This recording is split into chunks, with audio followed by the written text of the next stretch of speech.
My parents wouldn't spend $85,000 to save my son's life, yet they blew $230,000 on my sister's grand wedding. Years later, they showed up at my door. And I closed it without a word. Can you imagine having to bury your own child while your family throws a $250,000 party, knowing they could have saved him? Because that's my story. And it shattered my world in a way I could never have anticipated. We don't have that kind of money lying around, Emily. You need to be realistic about this. My father stood in my apartment doorway, arms crossed, face like stone. Behind him, my mother just nodded, her lips pressed into that thin, disapproving line. I just stood there. My 7-year-old son, Ethan, was asleep in the next room, his breathing ragged, even with the oxygen machine humming. The medical bills? They were spread across my kitchen table like a mountain of failures. $85,000. That was the quote for the experimental treatment that could save Ethan's life. His rare heart condition wasn't responding to anything else, and we were running out of time. I'm Emily, I'm 31, a middle school science teacher in Columbus, Ohio, and I'm raising Ethan alone. His father walked out when Ethan was diagnosed at 3. Said he couldn't handle a sick kid. That was 4 years ago. For years I've been fighting this battle, by myself. My parents? They live a mere 20 minutes away in their perfectly comfortable suburban house. The same house where my younger sister, Claire, still had her childhood bedroom preserved like some kind of shrine. Realistic. I choked out, my voice cracking. My son might die without this. The doctor said he had maybe 6 months at most if we didn't act now. My mother stepped forward then, touching my father's arm, that familiar gesture she used when she wanted to soften his message, but never actually contradict him. Honey, we understand this is difficult, but we've already helped you so much over the years. We paid for 3 of his surgeries. We can't just empty our retirement accounts. I'm not asking you to empty them. I pleaded, my voice rising. I'm asking for a loan. I'll pay you back every penny. I'll get a second job. I'll do whatever it takes. But my father just shook his head. Emily, you're barely keeping your head above water as it is. How would you pay us back? Be sensible. There are payment plans, medical financing options. You should look into those. Oh, I'd looked into them. I'd spent weeks researching every single avenue. The payment plans? They'd take too long. Ethan didn't have years to wait. Medical financing companies wanted interest rates that would bury me for decades, and most wouldn't even approve me anyway, because I was already drowning in medical debt. I've tried everything, I said, my voice barely a whisper. For a second, just a split second, I thought my mother might actually convince my father. But then he spoke again, his voice firm, final. We can't do it, Emily. I'm sorry, but we have to think about our own future, too. We're not getting any younger. They left shortly after. I stood at the window, watching their car pull away. The weight of their refusal settled over me like a suffocating blanket. I walked into Ethan's room and sat beside his bed, listening to the steady hiss of the oxygen machine. His small chest rose and fell unevenly. He looked so peaceful in sleep, utterly unaware that his own grandparents had just sealed his fate. It was a punch to the gut. The next day, I made calls. Every family member I could think of, distant cousins, my mother's siblings, anyone who might help. Most offered sympathy and small amounts that wouldn't even make a dent. My Aunt Teresa sent $500 with a note saying she wished it could be more. I appreciated every single penny, but I was trying to fill an ocean with a teaspoon. 2 weeks later, I came home from a particularly brutal day at school to find Ethan struggling to breathe. His lips had a blue tinge. Panic shot through me. I called an ambulance, and they rushed him to the hospital. The doctor stabilized him, but the cardiologist, Dr. Morrison, pulled me aside with a grim expression. His condition is deteriorating faster than we anticipated, he said. Without that treatment we discussed, I'd say he has 3 months at most, maybe less. I nodded numbly, unable to speak past the lump in my throat. Asterisk 3 months? My baby had 3 months unless I could find $85,000. Asterisk I started a crowdfunding campaign that night, pouring my heart into the description, sharing photos of Ethan's bright smile from before he got so sick. Friends shared it, teachers from my school donated, even some of my students' parents contributed. But after 2 weeks, I'd only raised $12,000. It wasn't even close. Not even a fraction. Then came the phone call from Claire. My sister's voice was breathless with excitement. Emily, I have the most amazing news. Jeffrey proposed. We're getting married. I tried to muster some enthusiasm despite the crushing weight in my chest. That's wonderful, Claire. Congratulations. I know, right? And mom and dad are being so incredibly generous. They're paying for the whole wedding. Can you believe it? They said we can have whatever we want. No budget limits. Jeffrey and I are thinking a destination wedding. Maybe Italy or the south of France. Oh, Emily, it's going to be absolutely perfect. My hand tightened around the phone. No budget limits? None, she gushed. Dad said this is his little girl's special day and nothing is too good. We're meeting with wedding planners next week. The wedding won't be for another year, but we want to start planning now to make sure we get exactly what we want. I stood there in my tiny apartment, medical bills stacked on every surface, my son fighting for every breath in the next room, and listened to my sister gush about her unlimited wedding budget. Something cold and hard formed in my chest. A seed of understanding that would take root and grow into bitter resentment in the months to come.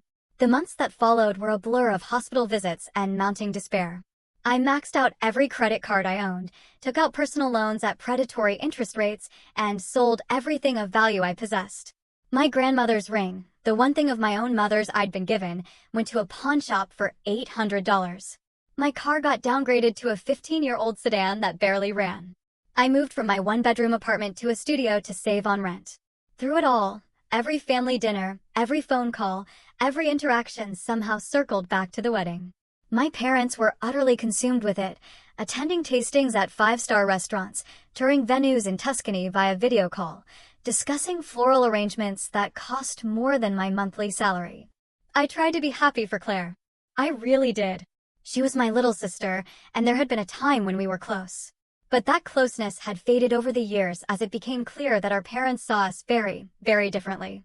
Claire was the golden child, the one who did everything right. She graduated college with honors, landed a prestigious job at a marketing firm, dated the right kind of men from good families. I was the one who got pregnant at 23 by a worthless man, who chose teaching instead of a more lucrative career, who couldn't even keep her son healthy. One evening in July, my mother called. "Emily, honey, we need to talk about the wedding." "What about it?"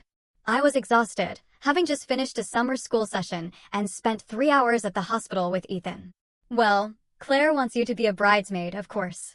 But the dresses are going to be about $300, and we need you to order yours soon." $300. I did the math in my head. That was almost enough for 2 weeks of Ethan's medications.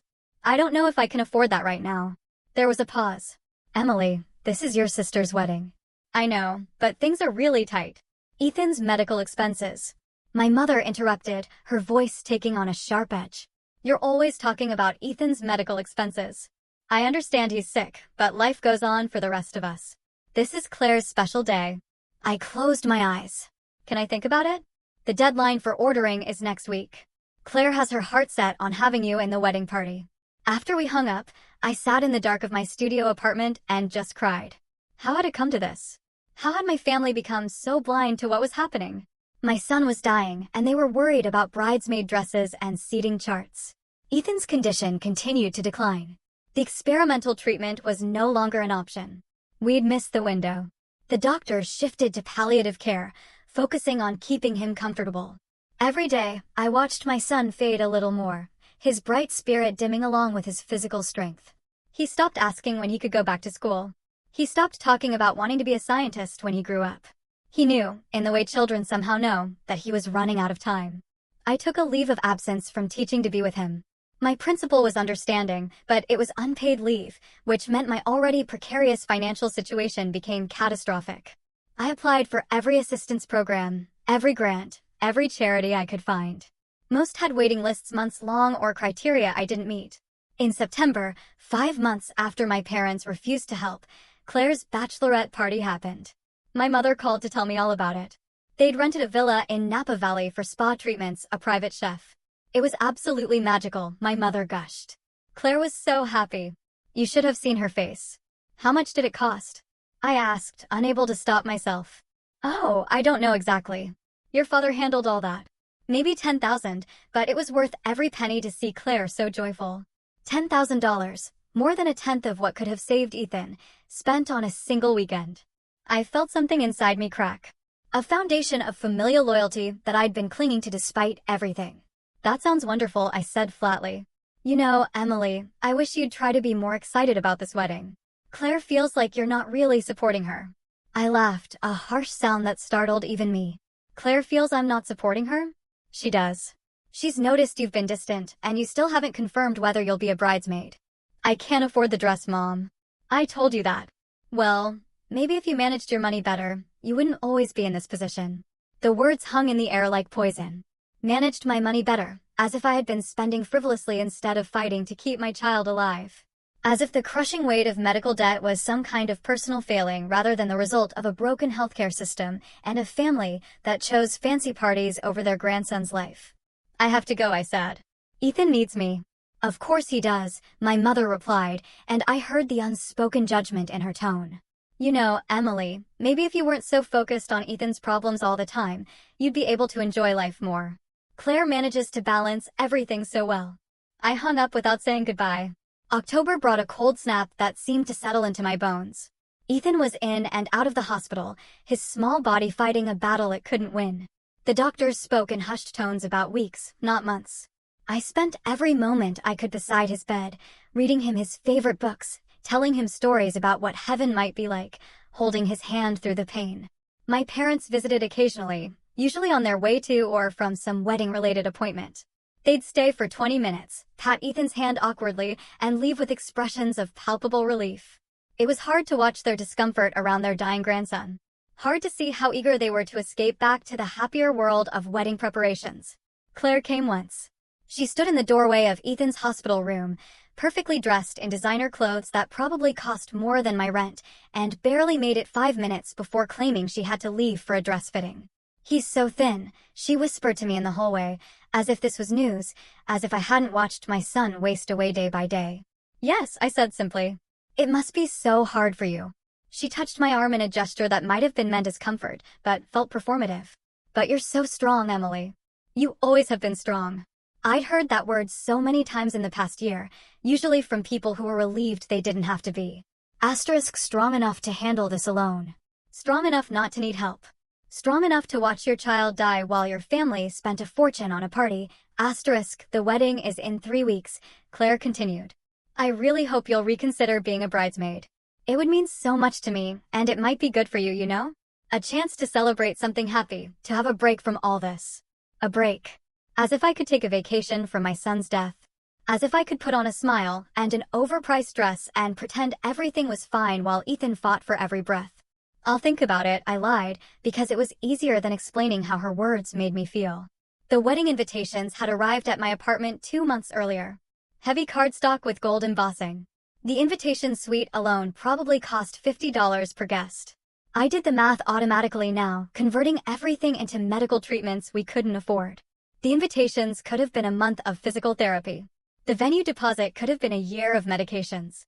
I learned later that the final cost of Claire's wedding was $230,000. $230,000. The number echoed in my head like a scream. They'd spent nearly 3 times what could have saved Ethan's life on a single day of celebration. The venue alone cost $80,000, roughly what I begged for. The flowers were $15,000. The food was $40,000. The dress was $12,000. I learned these numbers gradually, through overheard conversations and my mother's casual mentions. She had no idea what each figure did to me. How every dollar amount felt like a knife wound. Or maybe she did know and simply didn't care. 2 weeks before the wedding, Ethan had a particularly bad day. His heart was giving out, the monitors screaming their warnings, nurses rushing in. I stood beside his bed, gripping his small hand, and watched the medical team fight to stabilize him. They succeeded, but Dr. Morrison pulled me aside afterward. Emily, he doesn't have much time left. Days, maybe a week. I think you should consider calling family, anyone who might want to say goodbye. I called my parents. My father answered, sounding distracted. Emily, we're right in the middle of the rehearsal dinner preparations. Can this wait? Ethan is dying, I said, my voice hollow. The doctor says days at most. There was a pause. Then, oh, Emily, I'm so sorry. Do you need us to come? Do I need you to come? My son, their grandson, was dying and he was asking if I needed them to come. Yes, I said. I think Ethan would want to see you. Of course. We'll try to stop by tomorrow. We have the final venue walkthrough in the afternoon, but maybe in the morning. They came the next day, arriving at 10 a.m. with Starbucks cups in their hands. They stayed for 15 minutes. Ethan was barely conscious. His breathing labored even with the oxygen turned to maximum. My mother cried a little, dabbing at her eyes with a tissue that probably cost more than Ethan's breakfast. My father stood stiffly by the door, checking his watch twice. "We have to go," my father finally said. "The florist is expecting us at 11. "The florist," I repeated numbly. "For the centerpieces. It's important we get this right. There's no time for mistakes this close to the wedding." He seemed oblivious to the irony of his words, standing in a room where the ultimate mistake, choosing flowers over family, was about to claim its final victim. They left with promises to come back soon. Promises I knew they wouldn't keep. Claire never came to say goodbye to her nephew. She was too busy with last-minute wedding emergencies, like the fact that the string quartet she'd hired had a cellist who'd fallen ill and been replaced. This was apparently a crisis worth multiple frantic phone calls. Ethan died on Tuesday morning, 3 days before Claire's wedding. He slipped away quietly in his sleep, his small hand in mine. The nurse who pronounced him dead cried more than my parents would when I called to tell them. My mother's first words after I told her Ethan was gone? "Oh no. Oh, Emily, no." What terrible timing. Terrible timing, because the funeral would interfere with the wedding. The grief was overwhelming, but beneath it, I felt something else growing. A cold, patient understanding. They'd made their choice. Now, I would make mine. The funeral was scheduled for Friday, 2 days before Claire's Sunday wedding. I didn't ask my parents to change the wedding date.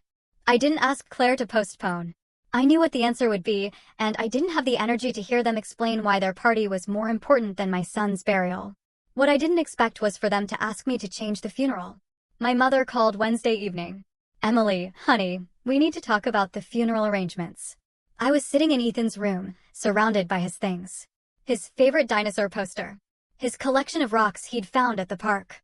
The science kit I bought him last Christmas that he'd been too sick to use. Well, Friday is really difficult for us. We have the wedding rehearsal that afternoon and the rehearsal dinner in the evening. It's all scheduled, deposits paid. Could you possibly move the funeral to Thursday or maybe next week? I stared at the wall, unable to process what I was hearing. "You want me to change my son's funeral because it conflicts with a wedding rehearsal?" "It's not just rehearsal, Emily. It's the whole schedule. We have out-of-town guests arriving. Jeffrey's family flying in from Atlanta. Your father is giving a toast at the dinner. We can't miss it. Ethan is your grandson, and we'll be there to honor him, of course, we will, but Thursday would work so much better for everyone. The funeral home should be able to accommodate the change. Everyone." My voice came out flat, emotionless. I was beyond anger, beyond hurt. I'd entered some new territory where feeling anything seemed impossible.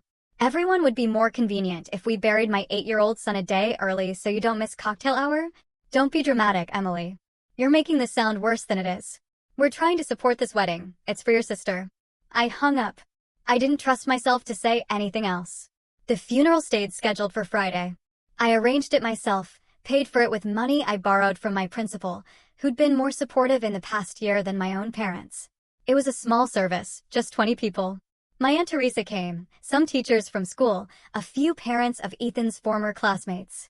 My parents arrived 45 minutes late, dressed in clothes clearly chosen for the wedding festivities to follow.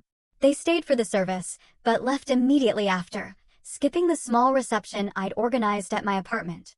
"We really have to go," my mother said, kissing my cheek with lips that barely made contact. "Claire is having a crisis about the seating arrangements, but it was a lovely service, Emily, very tasteful." Tasteful. My son's funeral was tasteful. I watched them leave, watched them drive away to their important appointments and critical emergencies, and I felt something inside me turn to stone. The grief was still there, crushing and absolute, but it was contained now, locked behind a wall of ice-cold clarity. Saturday, I spent alone in my apartment, surrounded by sympathy cards and medical bills. The crowdfunding campaign that had raised $12,000 had been closed, the money used up months ago on treatments that only delayed the inevitable. I owed $73,000 in medical debt, had maxed out credit cards totaling another $25,000, and my rent was 2 months overdue. Ethan's death hadn't ended my financial nightmare. It had just made it pointless. My phone buzzed with messages from distant relatives and friends asking if I was okay, if I needed anything. I didn't respond. What I needed was impossible. I needed my son back. I needed my parents to have been different people. I needed to wake up and discover the past year had been a nightmare. Sunday morning, Claire's wedding day. I woke at dawn. I hadn't planned to think about it. I hadn't wanted to acknowledge it was happening, but my phone lit up with a text from my mother. Wish you were here to share this special day. Claire looks absolutely stunning. I stared at that message for a long time. Wish you were here, as if I'd simply chosen not to attend, as if I was missing it because of a scheduling conflict rather than because I'd buried my son 2 days earlier. I got dressed and went for a walk. Columbus was beautiful in late October, leaves turning golden red. Ethan had loved autumn. We'd planned to go to the pumpkin patch this year, just one more thing that would never happen. My phone continued buzzing throughout the day. Photos from the wedding. My mother had added me to some kind of group chat with extended family. I watched the images load one by one. The venue in Tuscany, photographed at golden hour. Claire in her designer gown, a dress that cost more than most people's cars. The floral arrangements, elaborate and excessive. The 5-tier cake. The champagne tower. The string quartet playing on a terrace overlooking Vineyard Hills. $230,000 of celebration while my son's body lay in a cemetery where I couldn't even afford a proper headstone yet. I scrolled through the photos with a strange sense of detachment. Everyone looked so happy. My father in his tuxedo, beaming with pride. My mother, elegant in her mother-of-the-bride dress that probably cost $3,000. Claire and her new husband, faces glowing with joy and possibility. Extended family members I'd called begging for help, now dressed in their finest, celebrating with champagne that cost more per bottle than they donated to Ethan's treatment fund. One photo showed my parents dancing, my mother's head thrown back in laughter. The caption read, "Best day ever." So blessed. I set my phone down and walked to the bathroom. I looked at myself in the mirror. I'd lost 15 pounds in the past month, and my eyes were sunken, circled with dark shadows. I looked like I'd aged 10 years. I looked like someone who'd watched their child die while their family partied. That night, alone in my studio apartment, I made myself a promise. This wasn't over. They thought they could discard Ethan's life, discard me, and move on to their happy celebrations without consequence. They thought their money and their social standing and their self-centered priorities could insulate them from accountability. They were wrong. I didn't know how yet, but I would make them understand what they'd done. I would make them feel a fraction of what I'd felt. Not revenge, exactly. Justice. A reckoning. I pulled out a notebook and started writing down everything. Every conversation, every refusal, every dollar amount. I documented the timeline. When I'd asked for help, when they'd refused, when Claire's wedding planning began, when Ethan died. I wrote down who'd been at the funeral, who hadn't. I noted every expense my mother had mentioned for the wedding. I wasn't sure what I'd do with this information, but I knew I needed it. Evidence. Proof.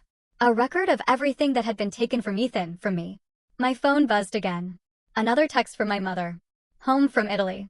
Exhausted, but so happy. Claire and Jeffrey's first dance was magical. I'll send you the video. I typed back, glad you had a good time. 3 dots appeared, disappeared, appeared again. Finally, we'll come by next week to check on you. I'm sure you're feeling better by now. Feeling better, as if grief worked on a schedule.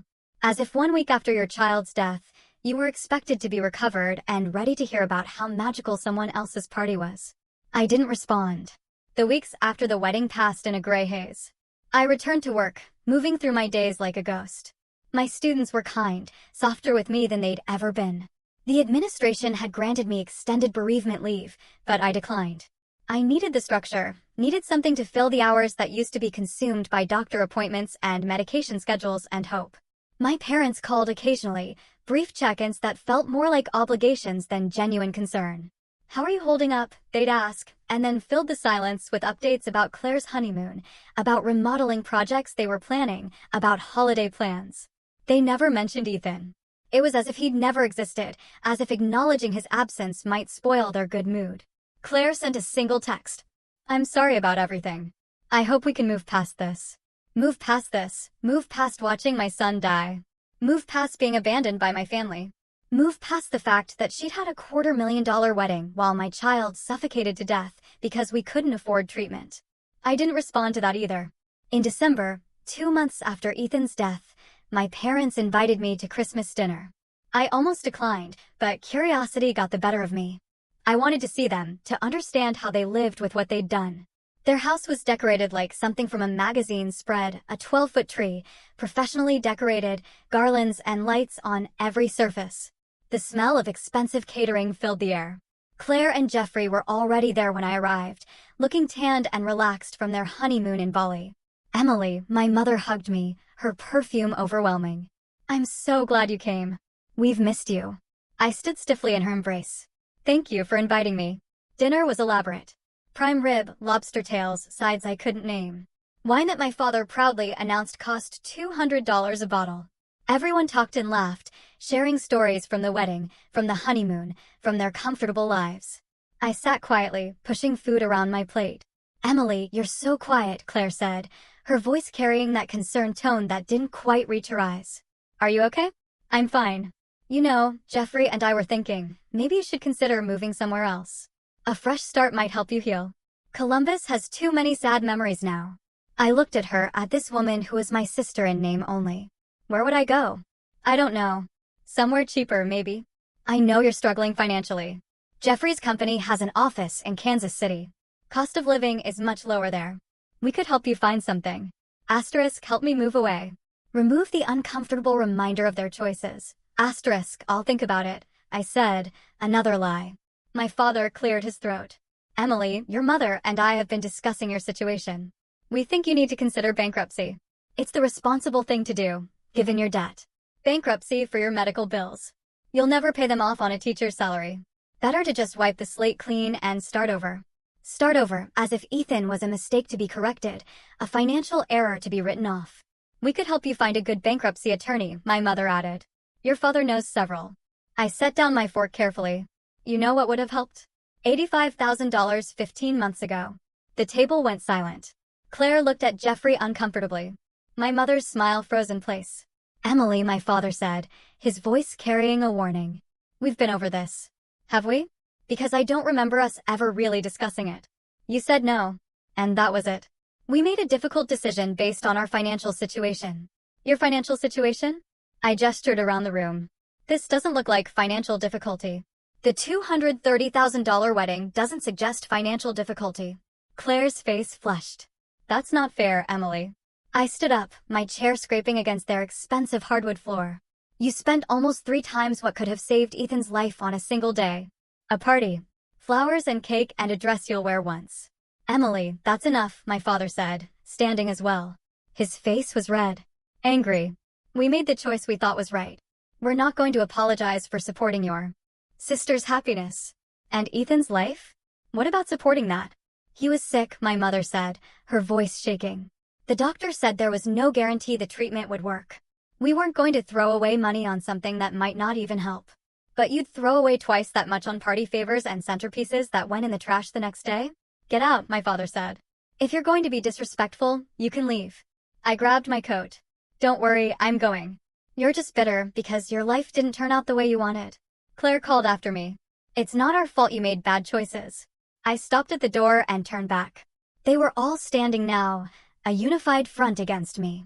My parents, my sister, her husband, all of them comfortable, secure, righteous in their positions. "Bad choices," I repeated, like trusting family? Like believing blood meant something? Like thinking you'd choose your grandson over a party? I walked out into the cold December night and got into my beat-up car. I sat there for a moment, watching through the window as they settled back down to their expensive dinner, probably already dismissing me as dramatic, unstable, ungrateful. That was the last time I spoke to any of them for 4 years. Life continued, because that's what it does. I declared bankruptcy, as my father had suggested, wiping out most of my medical debt, but destroying my credit for years to come. I moved to a cheaper apartment in a worse neighborhood. I took on tutoring jobs in the evenings and summers to make ends meet. I existed, but I didn't live. I also planned. I couldn't touch them yet. I was too powerless, too broken, too consumed with grief and survival. But I was patient. I watched from a distance, following their lives through social media accounts they didn't realize I could still see. I documented everything, adding to my notebooks. I waited. Claire got pregnant a year after her wedding. My mother posted constant updates about the pregnancy, the baby shower, the nursery preparations. The baby, a girl named Sophia, arrived healthy and perfect. The photos showed my parents beaming, holding their first grandchild, as if Ethan had never existed, as if Sophia was their first and only. I saw one comment on my mother's Facebook post from a distant cousin, your first grandchild. So exciting. My mother's response, yes, we're over the moon. Not a correction, not even an acknowledgement that another grandchild had existed, had died, had mattered. Ethan had been erased from the family narrative. I took a screenshot and added it to my collection. 2 years after Ethan's death, I went back to school, online classes at night, working toward a master's degree in education administration. I was promoted to assistant principal after 3 years. The salary was good. I was building something slowly and deliberately. I also started saving money. Every extra dollar went into a separate account, one I never touched. I didn't know what I was saving for exactly, but I knew I'd need resources eventually. Power required capital. During those years, my parents tried to reach out occasionally. Birthday cards with generic messages. Christmas gifts sent through the mail, usually gift cards to stores I didn't shop at. My father called once to tell me they'd set up a small college fund for Sophia and wondered if I wanted to contribute. I hung up on him. Claire sent a birth announcement when she had her second child, a boy named Jackson. The card featured a professional photo of their perfect family, expensive clothes, and genuine smiles. On the back, someone had written, "Hope you're doing well," as an afterthought. I kept every card, every announcement, every casual dismissal evidence. For years after Ethan's death, I was principal of a successful middle school, earning enough to live comfortably, though I still kept my lifestyle modest. I'd rebuilt myself from nothing, created a life that had purpose and meaning, even without the person who'd given it both. I'd also continued following my family's activities. Claire's husband, Jeffrey, had been promoted to vice president at his company. They'd bought a larger house in an exclusive neighborhood. My parents had taken up golf, joining an expensive country club. They traveled frequently, posting photos from beaches and European cities. Life was good for them, better than good. Then, in early spring, something changed. I got an email from an address I didn't recognize. The subject line read, "Important Family Matter." I almost deleted it as spam, but something made me open it. "Emily, this is your Aunt Teresa. I'm reaching out because I thought you should know that your father lost his job 3 months ago. He's been trying to keep it quiet, but the situation is serious. His entire retirement account was invested in his company's stock, which collapsed when the company went bankrupt. Your parents have lost almost everything. They're facing foreclosure on their house. I know you and they aren't close, but I thought you'd want to know. Your father is too proud to ask for help, but they need it. Please call me if you can. Love, Teresa." I read the email 3 times. Then I went to my computer and started searching. It didn't take long to find the news articles. The company my father had worked for, a regional manufacturing firm, had been caught in a massive fraud scandal. The CEO was facing federal charges. The company had declared bankruptcy, and thousands of employees had lost their jobs and their retirement savings. My father's name appeared in several articles as one of the senior executives who'd lost everything. I sat back and stared at the screen. After all these years, after building their comfortable life on the grave of my son's memory, they'd lost it all. Karma, some might call it. Justice, others would say. I didn't have a name for what I felt. It wasn't satisfaction exactly. It was more like recognition. The universe had shifted. And suddenly, I wasn't powerless anymore. My phone rang a week later. My mother's number. I stared at it, watching it ring, then go to voicemail. She called again the next day, and the day after that. I never answered. Then came a knock on my door one evening in May. I looked through the peephole and saw my father standing there. He looked older than I remembered, grayer, thinner, diminished. I opened the door but left the chain engaged. "Emily." His voice cracked on my name. "Please, we need to talk." "Can I come in?" "No." He flinched. "I know things have been difficult between us. I know we've made mistakes, but we're family. We need help." "Help," I repeated, the word tasting strange in my mouth. "I lost my job. You probably heard. We're in serious financial trouble. The house is in foreclosure. Your mother's medical insurance ran out, and she has some health issues that need addressing. We're asking our daughters for help. Claire and Jeffrey are doing what they can, but they have their own family to support. We thought maybe you could contribute something, even a small amount, a loan perhaps, that you could pay back when your situation improves." I stared at him through the gap in the door. "When my situation improves? I know you're doing better now. I saw online that you're a principal. That must pay well." "We wouldn't ask if we weren't desperate." "Desperate?" I said softly. "That's interesting. I remember being desperate once." His face colored. "Emily, please. This isn't the time to dredge up the past. Isn't it? How were your parents and Ethan was your grandson? The silence stretched between us like a chasm. How much do you need? I finally asked. Hope flared in his eyes. We owe about $90,000 on the house. If we could come up with that amount, we could keep it. But anything would help. Even 20 or 30,000 would give us time to figure something out. $90,000, more than what could have saved Ethan. I felt something cold and final settle in my chest. I'll think about it, I said, and closed the door in his face. Behind the closed door, I leaned against the wall and smiled. Finally, after 4 years of waiting, of planning, of building myself back up from nothing, the opportunity I'd been waiting for had arrived. Now came the reckoning. I didn't contact my parents for 2 weeks. Let them wait. Let them wonder. Let them feel the anxiety of uncertainty. Every day that passed, their situation grew more dire. I knew this because I'd started checking the public foreclosure listings. Their house, the house I'd grown up in, was scheduled for auction in 45 days. During those 2 weeks, my mother called 17 times. My father called 9.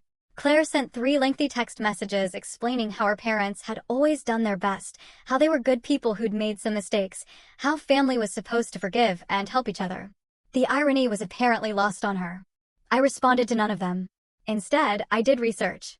I looked into their financial situation as thoroughly as I could from the outside. The house was worth about $320,000 and they owed $90,000. They had equity, but not enough to start over somewhere nice.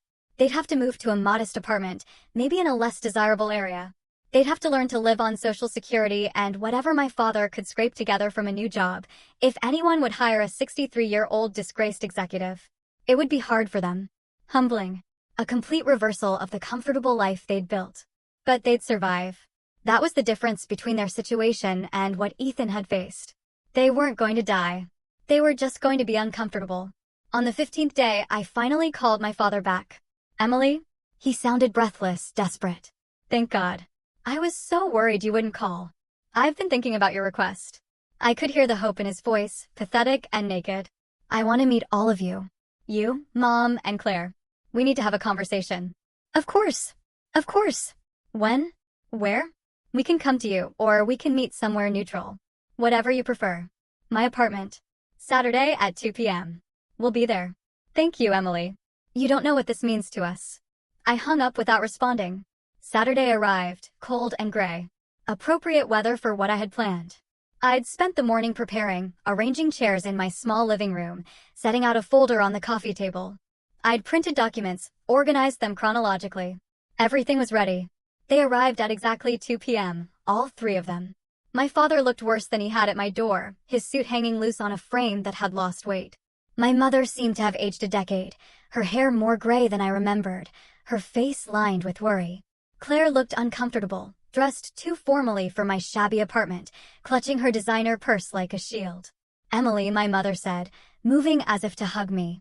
I stepped back. Sit down.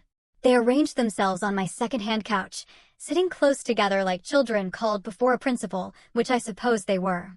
I remained standing. You asked me for $90,000. We know it's a lot, my father started. But we're prepared to offer collateral, to sign a formal loan agreement. We'd pay you back with interest. How? I asked flatly. You have no income. Mom doesn't work. What would you use to pay me back? I'm looking for work. Something will come through. At 63, with your reputation attached to a fraud scandal? He flinched. That wasn't my fault. I had no idea what the CEO was doing.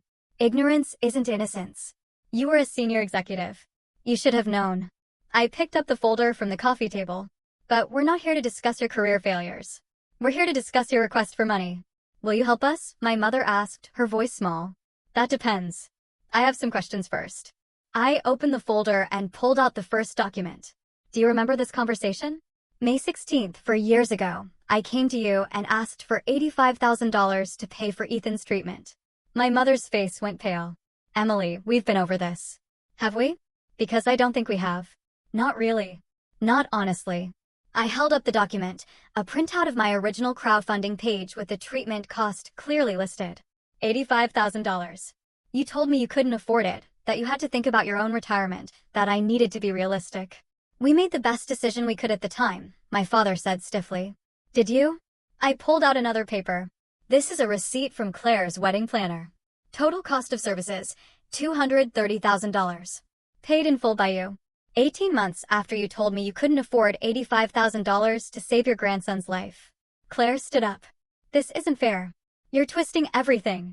Sit down, I said, my voice hard enough that she obeyed. I'm not finished. I pulled out more documents, laying them on the coffee table one by one. Wedding venue, $80,000. Flowers, $15,000. Catering, $40,000. Dress, $12,000. Photographer, $8,000. Honeymoon, $10,000. Should I continue? What do you want from us? My father demanded. An apology? Fine. We're sorry. We made a mistake. Is that what you want to hear? A mistake? I repeated softly. You think choosing a party over your grandson's life was a mistake? We didn't know he was going to die, my mother whispered. Yes, you did. The doctors told you. I told you. You knew. And you didn't care enough to help. I pulled out another document, the one that hurt most to look at. A photo of Ethan in his hospital bed taken 2 weeks before he died. This is what $85,000 would have saved. This child. Your grandson. Remember him? My mother started crying. Claire looked away. My father stared at the photo with an expression I couldn't read. Emily, please, my mother said through her tears. We know we failed you. We know we should have done more. But we can't change the past. We can only ask for your mercy now. Mercy. I placed the photo back in the folder carefully. That's interesting. I don't remember receiving much mercy when I begged you for help. When I sold everything I owned. When I maxed out every credit card. When I moved to a studio apartment and ate ramen so I could afford Ethan's medications. We didn't understand how bad it was, my father said. Didn't you? I told you multiple times. I showed you the medical bills. I explained that without treatment, he would die. What part of that was unclear? Silence. But you understood perfectly well how important Claire's wedding was. You understood that the centerpieces needed to be exactly right, that the venue had to be perfect, that your daughter deserved the best money could buy. I sat down across from them, my voice calm and measured. Here's what I've learned in the past 4 years. You didn't help Ethan because you didn't want to. It wasn't about the money. You had the money. You proved that. It was about choice. You chose what mattered to you. That's not true, Claire protested. They were trying to protect their retirement. Were they? Because they spent almost 3 times their retirement concerns on your wedding. Math doesn't lie, Claire. Priorities don't lie. My father leaned forward. Emily, I understand you're angry. You have every right to be, but are you really going to punish us now, when we need you most? Are you going to be as cruel as you think we were? Cruel, I said, tasting the word. Is it cruel to make choices based on what matters to you? Is it cruel to decide that your resources should go toward your own priorities rather than someone else's crisis? Because that's what you taught me. That's the lesson you gave me when Ethan was dying. So, you won't help us, my mother said flatly. I didn't say that. I picked up the folder and pulled out a check I'd prepared. I'm willing to give you $90,000. Hope bloomed on their faces, desperate and immediate. However, I continued, there are conditions. Anything, my father said quickly. We'll sign whatever you want. Payment plans, interest, collateral. It's not about payment. I set the check on the table between us. It was made out for $90,000, dated for today. The first condition is that you acknowledge, here and now, that you chose Claire's wedding over Ethan's life, that you had the money and refused to help. I want to hear you say it. They stared at me. Claire looked at her parents. You don't have to do this. She's trying to humiliate you. Yes, I agreed. I am. Just like you humiliated me when I begged for help. When I stood in your doorway with medical bills and you told me to be realistic. When I buried my son alone because you had a rehearsal dinner. So yes, I want you to say it out loud that you made a choice and Ethan died because of it. My mother was crying harder now. My father's face was red, but they needed that check. They needed it desperately. We chose the wedding, my father finally said, his voice barely audible. We had the money and we chose to spend it on Claire's wedding instead of Ethan's treatment. And? I prompted. And he died because we didn't help. Mom, I looked at my mother. We should have helped you, she whispered.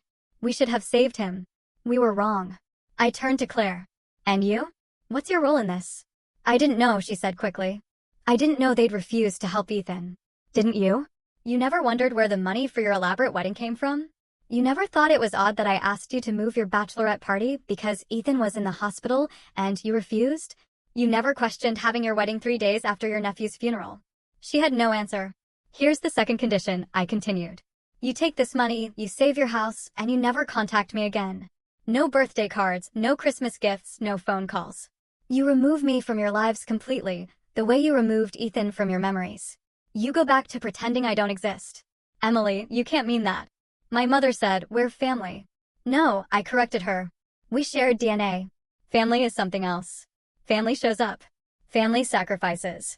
Family doesn't let children die while they plan parties. I stood up and walked to my door, opening it. Those are my conditions. Take the check or leave it. You have 60 seconds to decide. They looked at each other.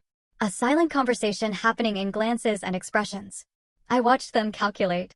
Watched them weigh their pride against their desperation. It took them 43 seconds. My father picked up the check. We accept your conditions, he said, his voice hollow. Good. There's a document on the table next to the check. It's a formal agreement that you'll have no further contact with me. Sign it. They signed without reading it, which told me everything I needed to know about how desperate they really were. My father's signature was shaky. My mother could barely hold the pen through her tears. Claire signed with angry, sharp strokes, her face red with suppressed rage. When they finished, I collected the document and handed them the check. You can go now. Emily, my father started, but I cut him off. You agreed to the conditions. No contact means no contact. Leave. They filed out silently. My mother crying. My father's shoulders slumped. Claire walking stiffly beside them. I closed the door behind them and locked it. Then I walked to my bedroom and opened my laptop. I pulled up my bank account and looked at the balance. The $90,000 I'd just given them had been transferred from my savings this morning. That account now showed $12,000 remaining. Years of careful saving, of living modestly, of putting aside every extra penny, reduced to almost nothing. But I wasn't done. I opened my email and composed a message to my Aunt Teresa, the only family member who'd shown any real concern for me over the years. I attached a document, a letter I'd written months ago, waiting for the right time to send it. Aunt Teresa, I wanted you to know what really happened with Ethan. I've attached a complete timeline of events, including all the requests I made for help and the responses I received.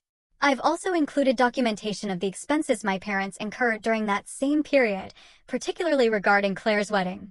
I thought the family should know the truth. Please share this with anyone you think should see it. Love, Emily. I hit send. The document I'd attached was comprehensive. Every conversation, every refusal, every wedding expense, every hospital bill. The photo of Ethan in his hospital bed. Screenshots of my mother's Facebook posts calling Sophia her first grandchild. The timeline showing how my parents attended Claire's rehearsal dinner instead of Ethan's funeral reception. Everything laid out in chronological, undeniable detail. My Aunt Teresa had a large extended family network. She was the type who forwarded emails to dozens of people who shared everything on social media. By tomorrow, everyone would know. My parents' friends, their country club, their church, their neighbors. The truth would spread like wildfire. The check I'd given them would clear. They'd keep their house, but they'd lose something more valuable, their reputation, their comfortable social standing, the image they'd carefully crafted of being generous, loving parents and grandparents. Everyone would know what they'd really chosen, what they'd really valued. A knock came at my door an hour later. I looked through the peephole and saw Claire standing there alone, her face furious. I opened the door, but didn't invite her in. You signed an agreement not to contact me. That email you sent. You can't do that. You're ruining their lives. I'm telling the truth. There's a difference. You're vindictive and cruel. You're destroying them out of spite. No, I said calmly. I'm giving them exactly what they gave me. Consequences. Actions have consequences, Claire. They made choices, and now they get to live with them. Just like I've had to live with watching my son die.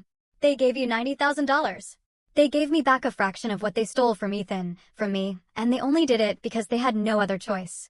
If they weren't desperate, would they have helped? We both know the answer. You're never going to let this go, are you? You're going to hate us forever. I don't hate you, I said, and realized it was true. Hate requires caring. I don't care about any of you anymore. You stopped being my family the day you chose a party over my son's life. Now you're just strangers who happen to share my last name. Mom is devastated. Dad looks broken. Was that worth it? Ask Ethan if it was worth it. Oh wait. You can't, because he's dead. Claire's face crumpled. You really are as heartless as they said. Heartless? My heart broke 4 years ago, and you weren't there to see it. You were too busy planning your perfect wedding and your perfect life, so don't talk to me about heartless, Claire. You don't get to use that word. She turned and walked away, and I closed the door for the last time on my biological family. Over the next few months, I heard through indirect channels what happened to them. My parents were indeed socially ostracized. Friends stopped calling. The country club membership was quietly not renewed. Church attendance became awkward enough that they stopped going. They kept their house, but it became a prison of sorts, a place where they lived with their choices. My father eventually found work as a consultant, making a fraction of his former salary. My mother developed anxiety issues and started therapy. Claire and Jeffrey moved to another state, putting distance between themselves and the scandal. Their Christmas cards, which had once been elaborate productions, stopped coming altogether. I heard my mother told people I was dead, that it was easier than explaining why her daughter wanted nothing to do with her. I supposed in a way I was dead to them. The daughter who'd been grateful for scraps, who'd accepted being second best, who'd swallowed her pain to keep the peace. That person didn't exist anymore.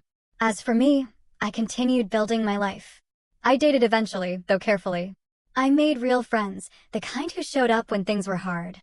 I traveled to places Ethan would have loved and scattered his ashes in beautiful locations around the world. I lived for both of us. The $90,000 I'd given my parents was worth it. Not because they deserved help, but because it gave me closure. I'd proven I was the better person, the one who showed mercy, even when none had been shown to me. And then I'd walked away, leaving them to live with the weight of their choices. Some might say I was cruel, that real forgiveness means letting go completely, helping without conditions. But those people never watched their child die alone while their family celebrated elsewhere. They never had to choose between electricity and medicine. They never had to bury their baby with borrowed money while knowing $250,000 had been spent on cake and flowers. I gave my parents what they'd asked for on my terms. I'd lived up to my obligation as their daughter one final time. And then I'd closed that door forever. Just as they'd closed the door on Ethan when he needed them most. In the end, revenge wasn't about cruelty. It was about justice, about balance, about ensuring that consequences met actions. They taught me that family was conditional, that love had limits, that some lives mattered more than others. I simply returned their lessons, wrapped in a check they couldn't refuse and a truth they couldn't escape. And I moved forward into a future they'd never be part of. Carrying Ethan's memory with me, finally at peace. What do you think? Was this cruel? Or was it exactly what they deserved? I really want to know your thoughts on this one.